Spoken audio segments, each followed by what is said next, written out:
Rhyme time, which is itself a rhyme, on today's edition of Get a Better Broadcast podcast and video voice. Hello, I'm Peter Stewart with a background in TV and radio presentation over the course of my career, also written several books and have trained across the BBC in helping presenters and newsreaders be able to connect better with their audiences. And we're talking about scripts because scripts are really important.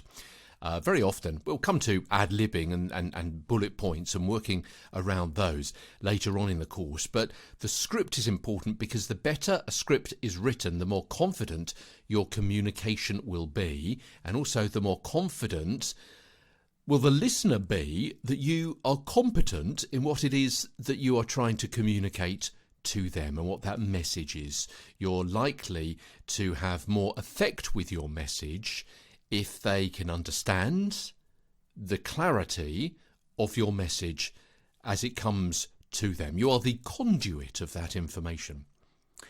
And today we're talking about rhymes. I mean, usually these are completely unintended, but it shows the value of reading out loud before you actually go on mic, on the record, on air, or on a recording. Because usually only then do you realise that the words actually have an unfortunate rhyming pattern which may detract from the message that you're trying to communicate. I've got a few examples for you today. Mr. Grimes said at the time he didn't mind the fine.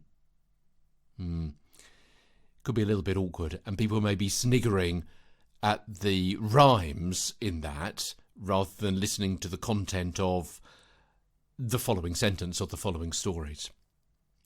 Defence Counsel Simon Gee said the jury had to set the men free on their not guilty plea. Again, it could perhaps be reworded, reordered, so it doesn't have those internal rhymes going on there. One more for you today.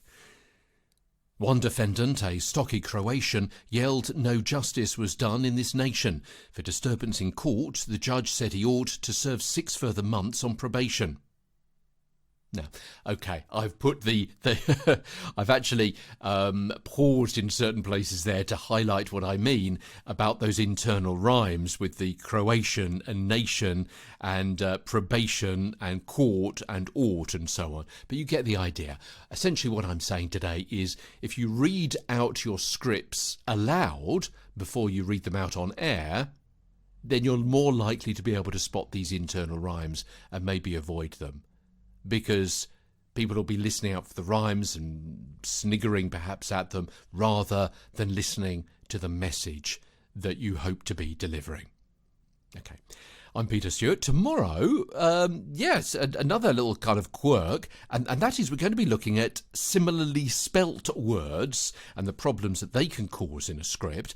A little bit later on, in a few days' time, we're going to be discussing sing-song scripts, typo tragedies and unintended scripted jokes over the next few days as Get a Better Broadcast podcast and video voice continues. From London, I'm Peter Stewart.